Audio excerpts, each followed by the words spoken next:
Friends, ഇത് ATC 91 Palakkad ഡിപ്പോയുടെ Mookambika മിന്നൽ deluxe ബസ്സാണ് കേട്ടോ ഇത്. ഇന്നലെ രാത്രി മൂകാംബികയിൽ നിന്ന് വന്ന വണ്ടിയാണ് കേട്ടോ ഇത്. KSRTC തന്നെ ഏറ്റവും ആരാധകരുള്ളൊരു വണ്ടികളിൽ ഒന്നാണ് കേട്ടോ ഈ മിന്നൽ സർവീസ് എന്ന് പറയുന്നത്. ഇതാണ് കേട്ടോ ഈ വണ്ടിയുടെ പുറത്തുള്ള ലുക്ക് വരുന്നത്. ഏകദേശം വൺ സൈഡ് 450 കിലോമീറ്റർ സഞ്ചരിച്ച് വരുന്ന ഈ വണ്ടി പൊതുവെ അറിയാലോ, അത്യാവശ്യം നല്ല രീതിക്ക് പൊട്ടി പിടിച്ചാണ് കേട്ടോ അവിടെ എത്തിയിരിക്കുന്നത്. പക്ഷെ പാലക്കാട് നിന്ന് തിരിച്ചു പോകുമ്പോൾ അടിപൊളിയായി കഴുകി വൃത്തിയാക്കിയിട്ടാട്ടോ ഈ വണ്ടി മൂകാംബികയിലോട്ട് പോവുക. ഇതാണ് കേട്ടോ വണ്ടിയുടെ ക്യാബിൻ വരുന്നത്. അശോക് ലൈലാൻഡ് BS3 വണ്ടിയാണ് കേട്ടോ ഇത്. സാധാരണ KSRTCയിൽ സ്റ്റിയറിംഗ് കപ്പൊന്നും കാണാറില്ല, പക്ഷെ ഈ വണ്ടിക്ക് സ്റ്റിയറിംഗ് കപ്പൊക്കെ ഇട്ടിട്ടുണ്ട് കേട്ടോ. ഇതാണ് കേട്ടോ വണ്ടിയുടെ ഉൾവശം വരുന്നത്.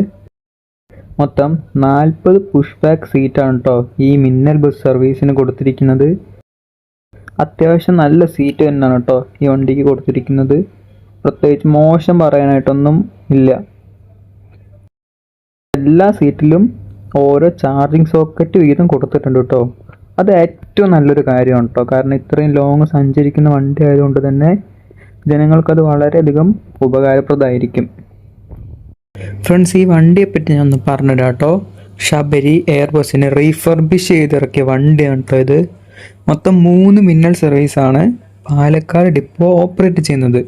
1 പാലക്കാട് തിരുവനന്തപുരം, 2 പാലക്കാട് കന്യാകുമാരി, 3 പാലക്കാട് മൂകാംബിക. അങ്ങനെ മൊത്തം 3 മിന്നൽ സർവീസും അതിൽ ആകെ മൊത്തം 6 ബസ്സുകളുമാണ് പാലക്കാട് ഡിപ്പോയ്ക്ക് നിലവിലുള്ളത്. എന്നും രാത്രി 8 മണിക്ക് പാലക്കാട് നിന്നും പുറപ്പെട്ട് മണ്ണാർക്കാട്, പെരിന്തൽമണ്ണ, മലപ്പുറം, കോഴിക്കോട്, കണ്ണൂർ, പയ്യന്നൂർ, കാഞ്ഞങ്ങാട്, കാസർഗോഡ്, മംഗലാപുരം, ഉടുപ്പി, കുന്താപുര വഴിയാണ് കേട്ടോ ഈ ബസ് മൂകാംബികയ്ക്ക് എത്തിച്ചേരുന്നത്. തിരിച്ച് രാത്രി 8 മണിക്ക് മൂകാംബികയിൽ നിന്നും പുറപ്പെട്ട് രാവിലെ 6:05 പാലക്കാട് എത്തുന്നതാണ് കേട്ടോ. മൂകാംബിക ക്ഷേത്രം ദർശനത്തിനായി വളരെയധികം ഉപകാരപ്പെട്ടൊരു സർവീസാണ് കേട്ടോ ഇത്.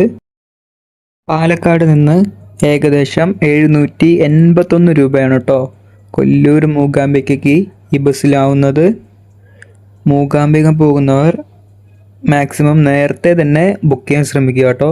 കാരണം നല്ലപോലെ റിസർവേഷനും അതുപോലെ തന്നെ എന്നും ഫുൾ സീറ്റിംഗ് ആയിട്ട് പോകുന്ന വണ്ടി ആയതുകൊണ്ട് തന്നെ ടിക്കറ്റ് കിട്ടാൻ കുറച്ച് ബുദ്ധിമുട്ടായിരിക്കും. അപ്പോൾ കുറച്ച് നേരത്തെ തന്നെ ബുക്ക് ചെയ്യാം കേട്ടോ. അപ്പോൾ ഇന്നത്തെ വീഡിയോ ഇത്രയേ ഉള്ളൂ. അടുത്ത